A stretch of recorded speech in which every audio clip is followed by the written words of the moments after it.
IAS अधिकारी के हत्यारे पर नीतीश कुमार मेहरबान क्यों? बात हो रही है 15 साल से जेल में बंद बाहुबली नेता आनंद मोहन सिंह की, जिसे अब नीतीश कुमार सरकार में रिहा किया जाना है। आनंद मोहन वो नेता है जिन पर 32 आपराधिक मामले दर्ज हैं, 3 हत्या का आरोप है और आईपीसी की 17 धाराएं हत्या के प्रयास की दर्ज हैं। अब बात है 4 दिसंबर 1994 की।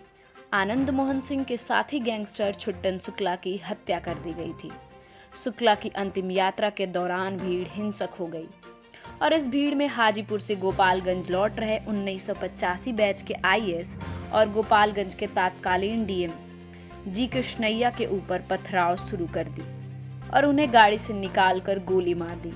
आरोप है कि कृष्णैया को गोली मारने का आदेश आनंद मोहन ने दिया था और उन्हीं के कहने पर छुट्टन शुक्ला के भाई ने कृष्णैया को गोली मारी।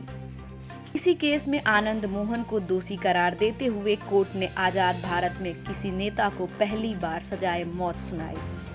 हालांकि पटना हाई कोर्ट ने इस सजा को 2008 में आजीवन कारावास में बदल दिया था, जिसके बाद 15 सालों से आनंद मोहन जेल में था।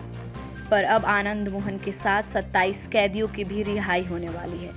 अब हाल ही में 10 अप्रैल को बिहार सरकार ने अपने जेल नियमावली में संशोधन किया है, जिसका असर आनंद मोहन पर भी पड़ रहा। बिहार सरकार के जेल नियमावली 2012 में लिखा गया था कि सरकारी अधिकारियों की हत्या में दोषियों को अच्छे व्यवहार के आधार पर रिहाई नहीं दी जाएगी। पर अब संशोधन कर इस नियम को हटा दिया गया और अब सर्विंग ऑफिसर के हत्या में आजीवन कारावास की सजा काट रहे दोषी को अच्छे व्यवहार पर 14 साल की सजा काटने के बाद रिहाई मिल सकती है। लोगों का ऐसा कहना है कि यह संशोधन आनंद मोहन सिंह को जेल से निकालने के लिए ही किया गया। तो आखिर सुशासन बाबू हत्यारे बाहुबली के पक्ष में क्यों हैं? वैसे इसी साल जनवरी में एक समारोह में नीतीश कुमार ने खुलेआम कहा था, आप लोग उनकी पत्नी से पूछ लीजिएगा कि हम क्या कोशिश नहीं कर रहे हैं। जब उनकी गिरफ्तारी हुई थी तो हम जज साहब से मिलने भी गए थे। हम लोग लगे हुए हैं जी।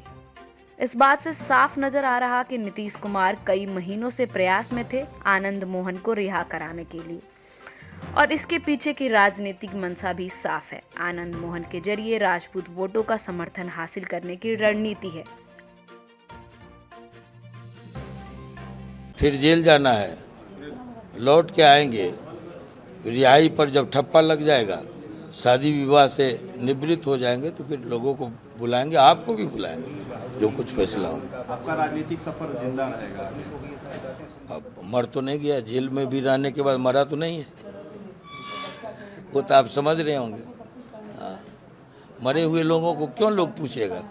देखिए, इस पूरे मामले ने 2 घर को चौपट कर दिया। दुख है सर आपको? हाँ, एक लवली आनंद के परिवार को, दूसरा उमा कृष्णैया के परिवार को। जेले हम ही लोग, बाकी तो सब वैसे कहने के लिए बहुत कुछ कहते। गुजरात में भी नीतीश कुमार और आरजेडी के दबाव में कुछ फैसला हुआ है, उसको जाके देख लीजिए।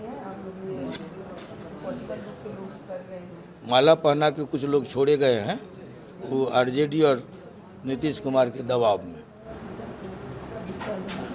क्या बिल्किस बानी के केस से आप दूर रहे? हाँ जी जी जी, उसी केस की तरफ हमारा संकेत। समय आने दीजिए, बैठेंगे मित्रों के साथ, जो बुरे दिन के साथी हैं उनके साथ, फिर बैठ करके जो हजारों लोग हैं हमारे, लाखों